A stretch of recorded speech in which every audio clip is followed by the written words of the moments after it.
before Christmas. I was the first candidate to be able to make it to all 10 provinces, involved mostly cities like Montreal and Toronto and Calgary and Vancouver. The second part has been really enjoyable because it's brought me into the interior of BC to places like Prince George and Kamloops and Merritt, and it's brought me deeper into other provinces as well. And this is the beauty of coming to Northern Ontario. I've had a chance to come and visit Sudbury in the past, but this is my first trip to Timmins. And listening to the mayor and listening to Charlie, I realized that a lot of these issues play themselves out in other provinces right now. What can the federal government do with a view for sustainable development? Charlie and I are on the same page on this. I was a Minister of Sustainable Development in Quebec, but I've always understood that the term sustainable development contained the word development. And you can't simply give the impression that you're against all forms of development. But there are ways of doing it.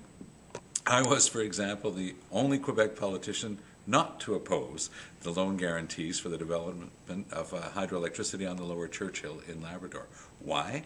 Because I'm in favor of green renewable energy like hydro, but I also think that the federal government can play a role in encouraging the provinces and making it easier for them to set up new plans, new infrastructure to provide electricity that will allow the industries to come in and set up shop. Also, we've got to be very careful that we're not doing the same things that we used to do in the past, giving away our natural resources without transforming, processing, adding value here. So these are some of the lessons we've learned from the past. It's nice to see that the North is going through a boom cycle again. Despite the downturn on some aspects of the world, it's always a precursor that things are going to get better. The investments up here are going to help a lot. So that's the good news. And I'm here to listen. The campaign's been about talking to people, but the most important thing for me from region to region is to listen, to hear the voices, to understand the concerns, and that's why it's so much, it's of such great interest for me to meet the mayor and Charlie and a lot of people that I'm going to be meeting up here in Timmins today and tomorrow.